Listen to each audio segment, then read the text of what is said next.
Bonjour à tous, bienvenue. Vous l'avez sans doute expérimenté, il n'est pas toujours facile de travailler avec d'autres en entreprise, côtoyer ses collègues tous les jours, peut-être plus ou moins agréable. Et je ne citerai pas ceux qui sont avec moi autour de cette table. Plus d'un Français sur deux serait ainsi gêné par des nuisances sonores au travail. Et je suis sûre que sur ce sujet, messieurs, vous avez beaucoup de choses à dire. Joseph Touvenel, bonjour. Bonjour. Jean-Eudes Tesson, bonjour. Bonjour. Le délégué syndical, le chef d'entreprise. Joseph, quand on parle de bien-être au travail, on parle de quoi exactement? Qu'est-ce qui rentre en ligne de compte dans ce domaine? Tout. C'est-à-dire la façon dont on se comporte personnellement vis-à-vis des autres, la façon dont les autres se comportent vis-à-vis de nous, et puis l'ambiance générale. Dans un bureau, si j'ai un siège sur lequel je suis mal assis, ça devient vite douloureux, et du coup, je suis très rapidement de mauvaise humeur avec les autres. Mais quand on regarde le bien-être au travail, il ne faut pas non plus qu'on s'enferme dans des règles, parce que le travail est divers.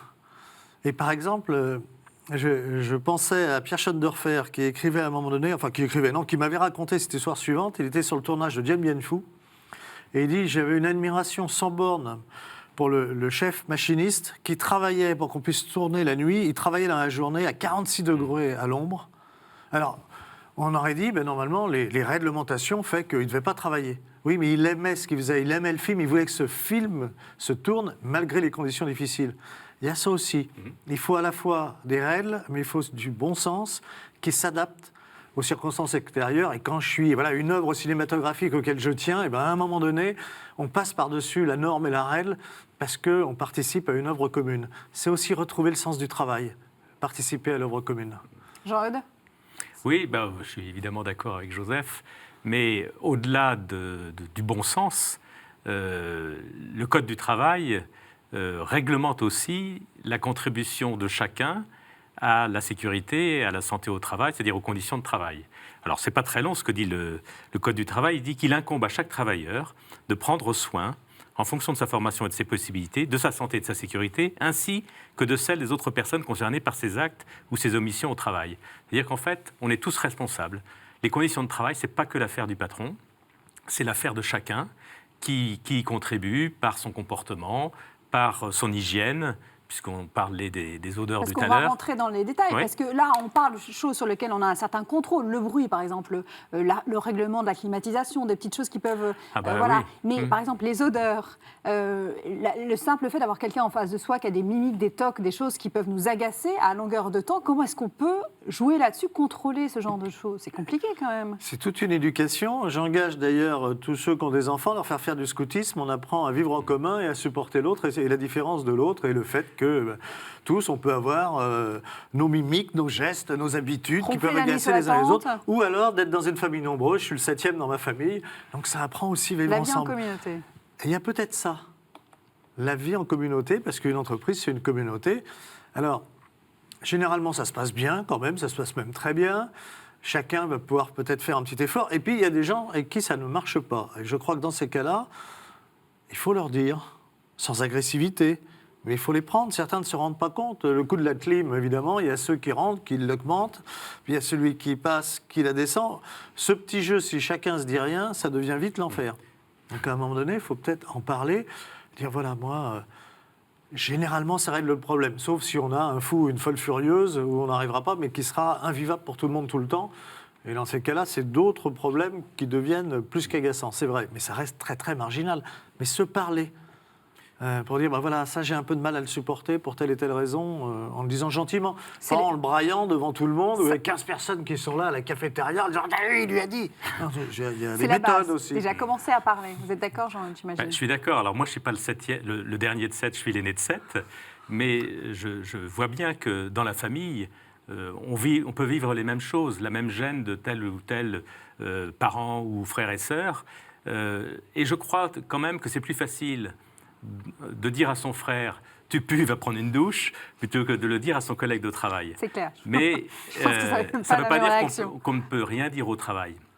Et comment le dire? Alors justement, il y en a qui rusent, qui incidemment mettent une bouteille de déodorant sur le bureau incognito sur le bureau de l'autre, en espérant qu'il va comprendre.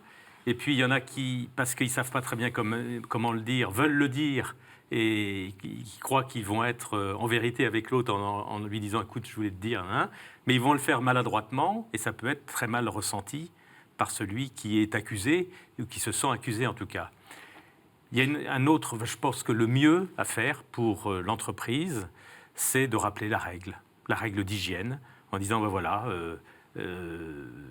voilà ce que dit le Code du travail, comme je viens de le faire. Le Code du travail parle des problèmes d'hygiène en entreprise ? De la santé, de la sécurité, ainsi que des autres personnes concernées par ces actes ou ces commissions. Effectivement. C'est implicite. C'est implicite pour moi, mais l'entreprise peut-être a à mettre à disposition justement les moyens de cette hygiène.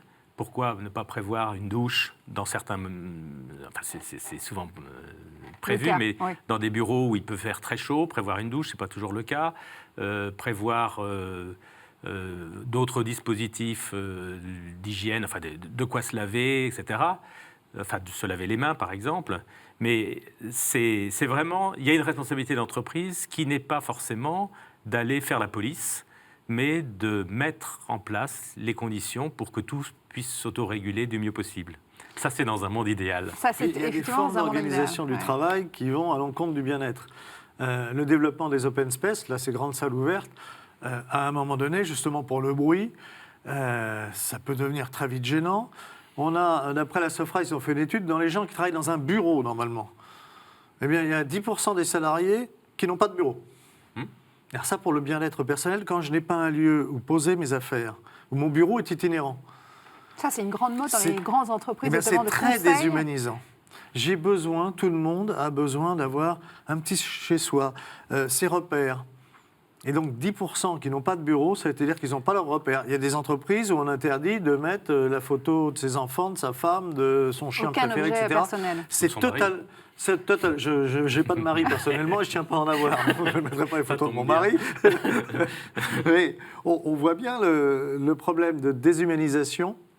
Et ça aussi, il faut l'éviter. Dans le bien-être au travail, l'entreprise doit être un lieu humain et non pas déshumanisé. Je vais être l'avocat du diable sur l'open space. Parce que si on est 2 dans le même bureau ou 3, et qu'il y en a un qui fait du bruit, qui sent mauvais, etc., on est un peu condamné à le supporter. Dans un open space où on n'a pas de bureau affecté, on n'est pas obligé d'être tout... On peut changer. Et la déshumanisation, qui est, là, je suis d'accord, il y a un vrai risque. Elle est maintenant compensée par des lieux de convivialité qu'il y a autour de l'open space où les gens... c'est comme la machine à café, sans forcément de machine ou de café, mais c'est un lieu où les gens peuvent se retrouver. Il y a des salles de réunion à proximité pour que, dès qu'il y a 2 personnes qui doivent travailler ensemble, ils se retrouvent. Et donc, je ne serai pas aussi sévère que Joseph sur les open space, d'autant plus que beaucoup, quand c'est bien fait, ils trouvent leur compte et n'aimeraient pas revenir en arrière. Donc, en fait, on peut trouver la caricature de l'open space, mais on peut trouver aussi la solution idéale. Vous qui... Non, mais c'était si c'est bien fait, comme toute chose, si c'est bien fait. Voilà, si c'est bien fait, si c'est bien pensé, si c'est bien respecté. Dans un certain nombre de cas, ce n'est pas très bien fait. Oui. C'est fréquent, aussi bien pour le chef d'entreprise que pour le syndicaliste, d'avoir ces remontées. Ce sont des nuisances au travail qui sont fréquentes, c'est des plaintes que vous entendez régulièrement et qui peuvent aller jusqu'à des procès. Oui, non, ça arrive. Alors, encore une fois, c'est minoritaire, mais évidemment, ça arrive. Souvent, alors, quand on traite des problèmes, on arrive aux détails sur des problèmes d'odeur, etc., souvent, c'est qu'il y a autre chose derrière. Et donc, on doit s'intéresser justement à la personne. Que se passe-t-il ? On le sait très bien, quand quelqu'un a un problème d'hygiène, ça correspond à d'autres... Enfin, c'est un symptôme d'autre chose. Donc, c'est une alerte. Il y a quelque chose qui n'est pas normal, qui dépasse le monde du travail, ce qui n'empêche pas de s'y intéresser et de voir... voilà, ça m'est arrivé en tant que délégué syndical dans l'entreprise, d'avoir des gens qui me disent, tiens, machin... Et puis en montant justement, en ayant discuté avec machin, on s'aperçoit qu'il y a d'autres problèmes derrière qui sont très très lourds et il y a besoin d'un coup de main. Discuter, toujours, c'est la clé. Moi, j'ai jamais eu ce problème lié au bruit, aux odeurs. Par contre, un gros problème, c'est le salarié addict à la pornographie sur son lieu de travail avec 5 personnes autour de lui. Alors là, c'était insupportable pour les hommes et les femmes qui travaillaient autour de lui. Et là, il était malade, hein. On a pris le problème à bras-le-corps. de façon non confidentielle.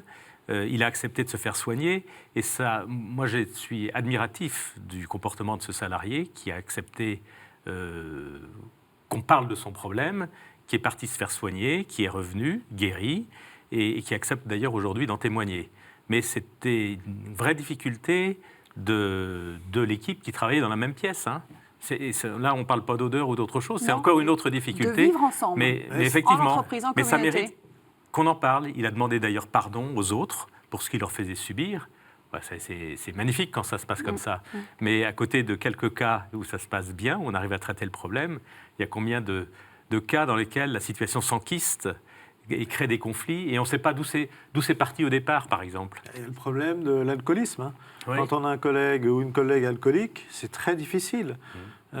Généralement, d'ailleurs, il y a aussi des problèmes d'hygiène, justement, mais il y a des problèmes de caractère, et l'enjeu, c'est de ne pas chasser l'autre, mais aussi de montrer, il ne faut pas hésiter non plus à dire ce que tu fais n'est pas normal par rapport aux autres, par rapport à la communauté de travail. Mettre des limites, placer des limites. Oui. Mais Joseph en parlait un petit peu tout à l'heure, mais derrière tout ça, c'est l'éducation, et l'éducation à l'altérité. C'est-à-dire accepter que l'autre est différent. Parce que ce n'est pas forcément une vraie nuisance, c'est que simplement, alors c'est la température de chauffage, il y en a un qui veut du 19 et l'autre du 20. Mais au-delà de ça, c'est la façon de réagir aux choses, de parler de temps en temps, de faire des pauses ou pas, etc. En fait, on a des comportements différents, mais en acceptant que l'autre est différent, on fait un grand pas vers ce qu'on peut appeler la convivence. Donc, accepter l'altérité, toujours discuter en premier lieu avant d'aller commencer à remonter la clim de façon fugitive. Le bon sens doit prévaloir. C'est le bon sens, c'est-à-dire c'est l'acceptation de l'autre dans un cadre civilisé où ce n'est pas la loi du plus fort.